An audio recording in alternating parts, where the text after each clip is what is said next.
बिस्मिल्लाहिर्रहमानिर्रहीम, अस्सलाम वालेकुम।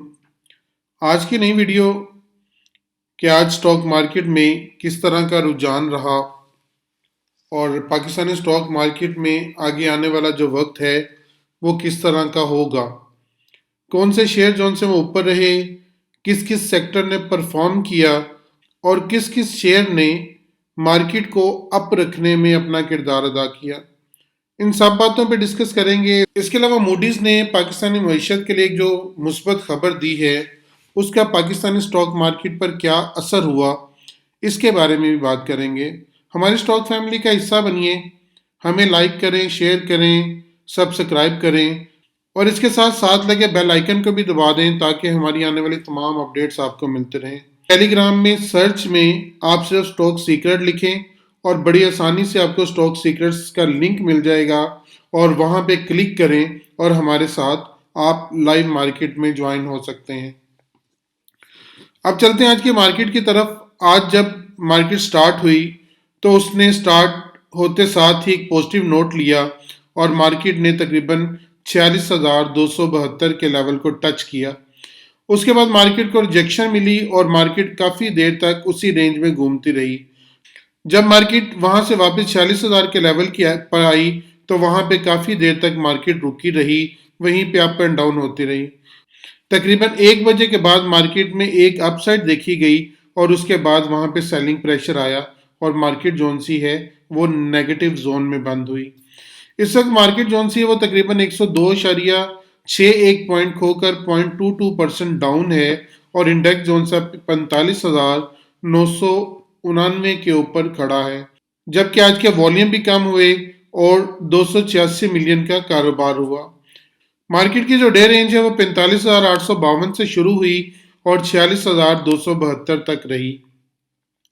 आज अगर मार्केट में परफॉर्मेंस के एतबार से देखा जाए तो हम नेटवर्क आपको फिर माइनस में नजर आ रहा है, कैल भी आपको माइनस में नजर आ रहा है, FFBL जोन सा है उसने गेन किया, कैपको भी प्लस साइड पे है और कोसम भी बेहतरीन कारकर्दगी के साथ आपको बोर्ड पे नजर आ रहा है।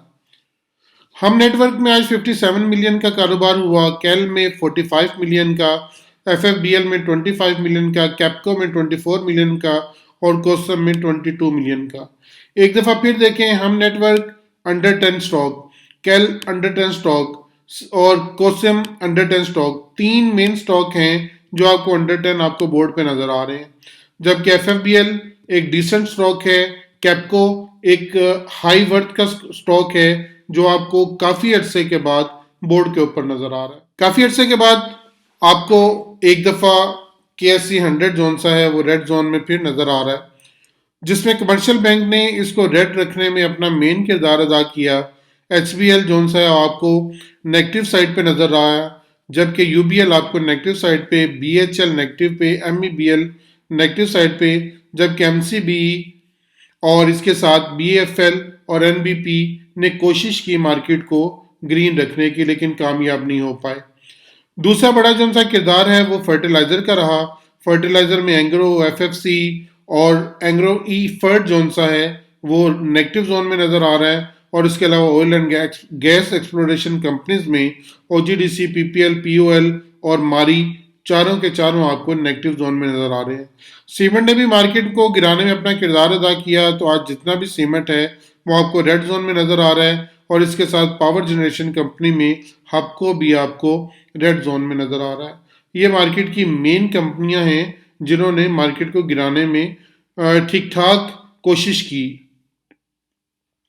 आज की जो आप कंपनियां वो 34 रहीं, डाउन 63 रहीं और अनचेंज जोन सी वो 3 रहीं।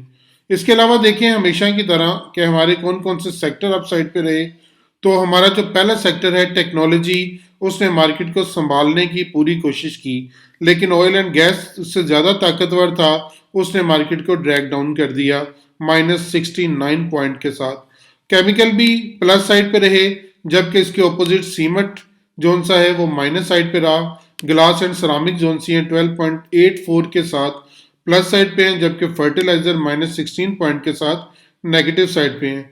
इसी तरह टोबैको प्लस पे है, फार्मास्यूटिकल नेगेटिव पे, oil and gas marketing company जोन सी हैं वो प्लस पे हैं, ऑटोमोबाइल जोन सा वो आपको नेगेटिव जोन में नजर आ रहा है। तो आपके जो बियर्स थे आज ताकतवर थे, जिसकी वजह से आपको मार्केट हरी भरी नहीं नजर आ रही बल्कि खून से भरी हुई नजर आ रही है। तो अब देखते हैं कंपनीज ने क्या क्या किरदार अदा किया, कंपनीज में कौन कौन सी अप रही। कैप्को जोन सी वो प्लस साइड पे, ओजीडीसी माइनस पे, सिस प्लस पे, एंग्रो माइनस पे, कोलगेट प्लस पे, हबको माइनस पे, और जीएचजीएल जोन से वो प्लस पे, पीपीएल माइनस पे, पीएकेटी प्लस में, जबकि पीओएल जोन सी आपको माइनस साइड पे नजर आ रही है। कैप्को 22.61 पॉइंट के साथ कोशिश करती हुई नजर आ रही है कि मार्केट को ऊपर ही रखे, लेकिन ओजीडीसी -33.05 के साथ उसके जो बियर्स हैं वो ताकतवर हैं, जिन्होंने मार्केट के इंडेक्स को ड्रैग डाउन कर दिया और उसे नीचे वाली साइड पे लिया। एक नजर पोर्टफोलियो इन्वेस्टमेंट पे डालते हैं, कौन क्या खरीद रहा है, क्या बेच रहा है। तो सबसे पहले अगर हम अपने फॉरेन कॉर्पोरेट पे एक नजर डालें तो ये लोग तकरीबन 2 मिलियन की प्रॉफिट टेकिंग के साथ आपको माइनस साइड पे नजर आ रहे हैं। इन्होंने मार्केट से तकरीबन $2 मिलियन निकाले। फॉरेन इंडिविजुअल आपको न्यूट्रल नजर आ रहे हैं, जबकि ओवरसीज पाकिस्तानी इन्होंने तकरीबन 1 मिलियन से ज़्यादा की इन्वेस्टमेंट की पाकिस्तानी स्टॉक मार्केट में। फॉरेन कॉर्पोरेट जोन से वो निकल रहे हैं, लेकिन ओवरसीज पाकिस्तानी जोन से वो बाइंग साइड पे हैं। और इस तरह ओवरऑल देखा जाए तो 0.94 मिलियन की इन्वेस्टमेंट इनकी निकली है मार्केट से। अब अगर एक नज़र डालें कि किस में निकल रहे हैं और किस में ये इन्वेस्टमेंट कर रहे हैं, तो textile, composite, commercial bank, oil and gas marketing company और सीमेंट, इन सब को इन्होंने बेचा है। इन सब में इन्होंने प्रॉफिट टेकिंग की और इनमें से निकल गए। कमर्शियल बैंक में काफ़ी अर्से से इन्वेस्टमेंट कर रहे थे, लेकिन आज इन्होंने कमर्शियल बैंक में ठीक ठाक प्रॉफिट टेकिंग की, जिसकी वजह से आपकी मार्केट जोन सी वो तेज़ी के साथ नीचे आई। अब ये इन्वेस्टमेंट जो कर रहे हैं वो power generation and distribution company में, और उसके साथ टेक्सटाइल एंड कम्युनिकेशन में, उसके बाद फर्टिलाइजर में और ऑल अदर सेक्टर में आज इन्होंने इन्वेस्टमेंट की। अब हम दूसरी नज़र डालते हैं अपने LIPI पे। हमारे जो लोकल इन्वेस्टर्स हैं वो क्या खरीद रहे हैं, क्या बेच रहे हैं। तो इसमें गौर कीजिएगा कि जो हमारे बैंक्स हैं उन्होंने भी आज अपने आप को सेल आउट किया। आज ये भी जो से प्रॉफिट टेकिंग साइड पे रहे। हमारी जो ब्रोकर प्रॉपर्टीज़ हैं इन्होंने भी इन्वेस्टमेंट की, इन्होंने तकरीबन 2 मिलियन के करीब इन्वेस्टमेंट की, जबकि हमारी कंपनीज भी इन्वेस्टमेंट पे रहीं। और जो इंडिविजुअल्स हैं इन्होंने तो 4 मिलियन से ज़ायद की इन्वेस्टमेंट की। और इंश्योरेंस कंपनीज भी आज प्लस साइड पे नज़र आ रही, जबकि म्यूचुअल फंड ठीक ठाक सेलिंग प्रेशर पे नज़र आ रहा है। इनकी जो ओवरऑल सेलिंग है वो तकरीबन 3 मिलियन से ज़्यादा की है। उसके बाद अगर देखें हमारे NBFC बराबर रहे, अदर ऑर्गेनाइजेशन इन्होंने भी प्रॉफिट टेकिंग की मार्केट में। कमर्शियल बैंक को ये लोग खरीद रहे हैं, टेक्सटाइल में ये लोग इन्वेस्टमेंट कर रहे हैं, और oil and gas marketing company में इन्वेस्टमेंट कर रहे हैं, सीमेंट में इन्वेस्टमेंट कर रहे हैं। जबकि power generation and distribution company से निकल रहे हैं, फूड एंड पर्सनल केयर से निकल रहे हैं, technology, fertiliser, all other sector, इन सब में इन्होंने प्रॉफिट टेकिंग की और उसमें अपना पैसा लेकर निकल गए। नजर डालते हैं कि मार्केट में इस वक्त सपोर्ट कौन सी है और रेजिस्टेंस कौन सी है, और मार्केट ने बिहेव किस तरह किया, और आगे मार्केट किस तरह चलने वाली है।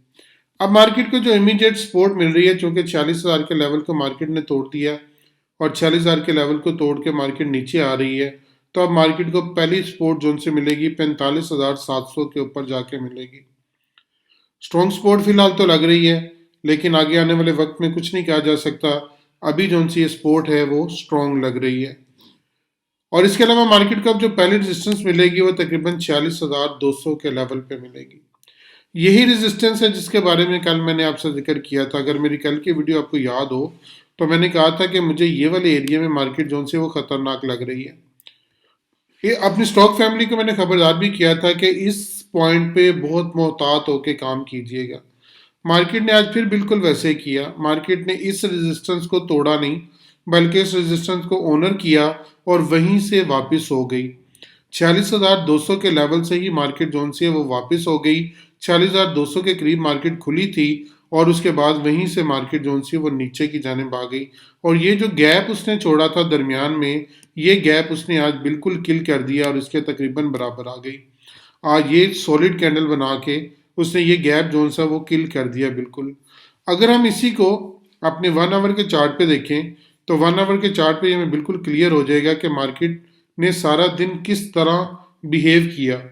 तो ये वाला जो पॉइंट था, ये उसने पॉइंट तोड़ा एक वक्त में, जब 10 बजे के करीब पहला घंटा था, तो उस वक्त मार्केट ने इस पॉइंट को तोड़ा, और तोड़ने के बाद उसको एग्जैक्ट उसी जगह पे रिजेक्शन मिली जिस जगह पे हमने कल बात की थी। सेम उसको उसी एक पॉइंट पे रिजेक्शन मिली, और उस रिजेक्शन के बाद मार्केट जोन सी है वहां से मुसलसल नीचे आई, मुसलसल स्टेयर्स बनाती हुई नीचे आई, वहां पे रुकी नहीं बल्कि स्टेयर्स बना के डाउन साइड पे रही। एक इस जगह पे मार्केट ने कोशिश की ऊपर जाने की, लेकिन उसके बाद मार्केट को दोबारा पुल बैक मिला और मार्केट जोन से वो नीचे की जाने आ गई।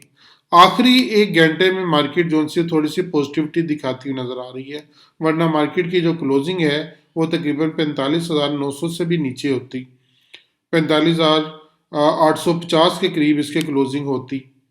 लेकिन मार्केट में यहाँ पे एक पुल बैक आया, थोड़े से वॉल्यूम भी जनरेट हुए, और मार्केट जोन से वो ग्रीन जोन की तरफ जाने की उसने पूरी कोशिश की।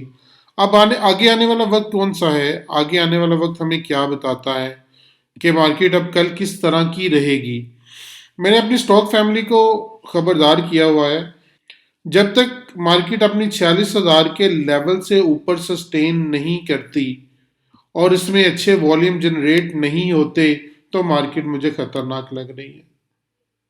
हालांकि अब यहाँ पे देखें, वॉल्यूम अच्छे जनरेट नहीं हुए, वॉल्यूम जोन से पिछले कपल ऑफ डे से जोन सा है वो नीचे हैं, बल्कि तकरीबन जो 11 तारीख के वॉल्यूम थे उसके बराबर इस वक्त वॉल्यूम जोन से आपको मार्केट में नजर आ रहे हैं, उससे थोड़े से ज्यादा लेकिन उसके करीब हैं। तो ये वॉल्यूम KSE 100 में इतने जनरेट नहीं हुए जितने पिछले 2 दिनों में जनरेट हुए। दिस मीन कि जब ये 12 तारीख के वॉल्यूम उसके बाद कम हुए 13 को और 14 को, उससे बिल्कुल कम हो गए, तो ये वाली जगह खतरनाक है, वॉल्यूम भी कम हो रहे हैं। मार्केट ने 46,000 के लेवल को भी तोड़ा है, 46,000 से लेवल से नीचे ट्रेड हो रही है, तो बहुत ज़्यादा कशन होकर काम करने का वक्त है इस वक्त। अपनी चीज़ों को महफूज रखिएगा, सेव रखिएगा। मार्केट में अब इस वक्त अगला सेशन क्या आएगा वो अगली कैंडल डिसाइड करेगी। तब तक के लिए इजाज़त दें, अपनी बहुत दुआओं में याद रखिएगा, हम आपके लिए बहुत दुआगो हैं। अल्लाह ताला आपका हामी नासिर व सलाम, अल्लाह हाफिज़।